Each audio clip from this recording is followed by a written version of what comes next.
que j'ai jamais compris comment on pouvait interdire à un humain l'accès des plantes. Comment on pouvait... Et le sans frontières, je le vois entre sans frontières dans le sens où on ne veut pas mettre une frontière entre nous et notre environnement et les plantes. Et que bien sûr, si on peut les consommer depuis des milliards d'années, je ne vois pas comment un État pourrait légiférer là-dessus, en fait, sur nos rapports aux plantes. Merci pour cette précision. Ma grand-mère était agricultrice, elle avait une chanvrière qui a été... il n'y a plus de chanvre dans l'Est et ça ne se cultive plus. En France, apparemment, je ne sais pas où ça se cultive, mais j'aimerais bien savoir. Alors pour une petite précision, la France est aujourd'hui le premier producteur en Europe en termes de surface cultivée de chanvre. D'accord, ça n'en fait pas un des premiers producteurs des produits dérivés du chanvre.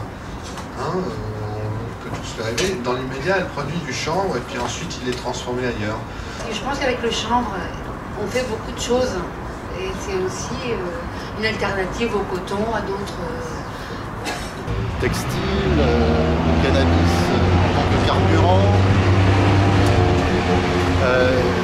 le cannabis en tant que matériau de construction, isolant, pouvant aussi rentrer dans la composition de matériaux composites en tout genre. Une culture chanvrière qui est même ancestrale, et en fait depuis quasiment 40 ans, en tout cas moi je l'ai subi plein de fois, où on veut nous faire croire qu'en France, il n'y aurait pas de culture cannabique. Comme si on était, comme s'il n'y avait pas d'histoire derrière nous, comme si on n'avait jamais fait de la toile de Nîmes, ce qu'on appelle le jean aujourd'hui, à base de textile et donc de fibres de chanvre.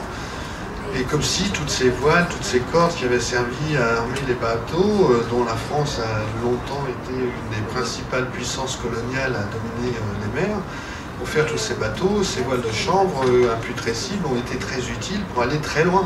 Le rôle que peut jouer le cannabis dans le sens écologique déjà. C'est-à-dire que c'est une plante qui a besoin de pas d'engrais, très peu, voire pas du tout, qui a besoin de très peu d'arrosage, voire pas du tout parce que les racines sont très profondes, donc pas de pesticides, etc. C'est une plante qui est très robuste. Bon, qui peut produire des quantités très grandes, avec très peu de moyens déjà, donc aspect écologique et évidemment ça ne va pas sans dire que tout ça ne serait rien si ça n'avait pas un usage extrêmement varié. Une thématique qu'on voit très bien reproduite dans l'affiche de la campagne, l'affiche officielle, où donc on a un titre « Yes, oui, cannabis ». On fait un jeu de mots où encore une fois on n'est pas dans... On ne veut plus présenter le cannabis sous un jour défavorable, sous un jour négatif. Il va falloir réhabiliter le chanvre en essayant de positiver la manière dont on le présente. Yes, oui, oui, cannabis, et surtout autour de cette feuille, on a un certain nombre de mots. On aurait pu en ajouter d'autres, mais après ça aurait fait un peu d'ico, etc. Les gens nous auraient dit vous avez brouillé le message. Souvent on imagine mal qu'on puisse manger, utiliser le chanvre comme une ressource pour se nourrir. Mais sachez qu'avec les graines pressées on fait de l'huile. On sait que cette huile est très riche en un certain nombre d'oligo-éléments, notamment les oméga 3, oméga 6, oméga je sais pas quoi.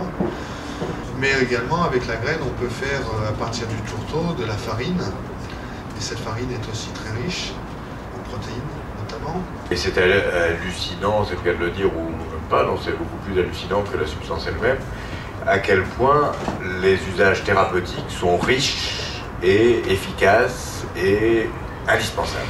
Et la vérité c'est que si on gagnait notre combat par hasard qui porte sur autre chose, nous, à la base c'était l'usage récréatif finalement de motivation, c'est en chemin qu'on découvre le continent de l'usage thérapeutique et son énormité. Il a fallu 20 ans pour prendre la... Non, on n'est pas encore, tous les jours on en apprend, tous les jours on découvre des applications nouvelles et terrassantes.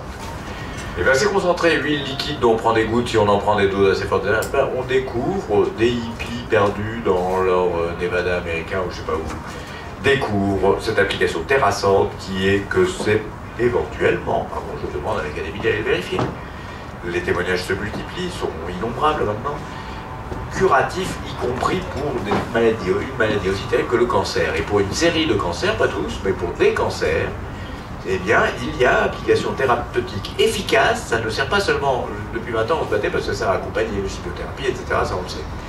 Donc là-dessus, il y a un moment, il va falloir réhabiliter un certain nombre de choses et entre autres, dire clairement que c'est toutes les variétés de chanvre que nous défendons. Nous ne voulons pas une variété en particulier.